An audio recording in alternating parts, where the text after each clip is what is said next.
Hey guys, so I'm getting a lot of the same question for the CCA, so I figured I would make a video to answer it so I don't have to type it out in a zillion emails.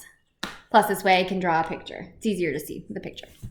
So you are dropping an object, let's say it's a book, from a certain height. So you have your top height here, and you're going to pick two different locations along the way.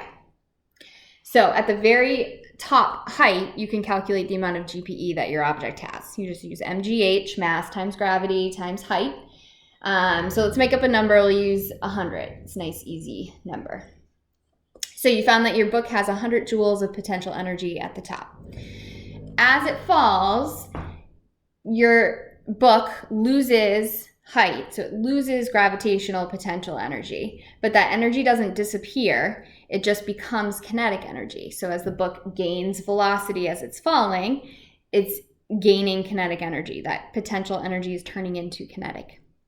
So you can very easily find how much GPE the book has at these two heights. Just use the equation.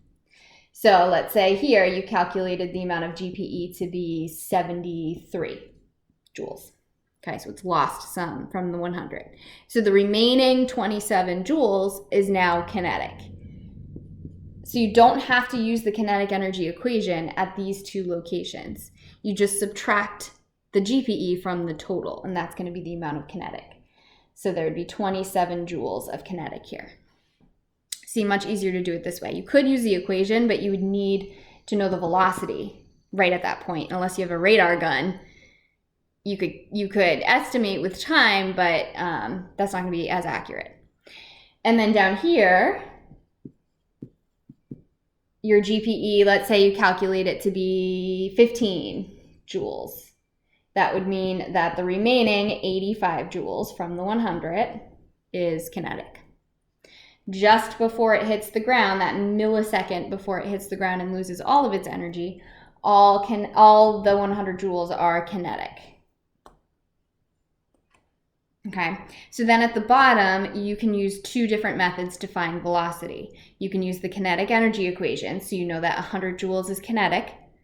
So set that equal to 1/2 mv squared, solve for v that way. And then the second way you can do it, you can time the entire fall and then use our old acceleration equation, vf minus vi over t. And then acceleration, it's going to be gravity, negative 9.8, and then vi is going to be 0 since you're dropping. All right, so hopefully that clears things up. You're going to see if your v's come out to be similar. Obviously, there's some sources of error, so they might not be, but that's okay.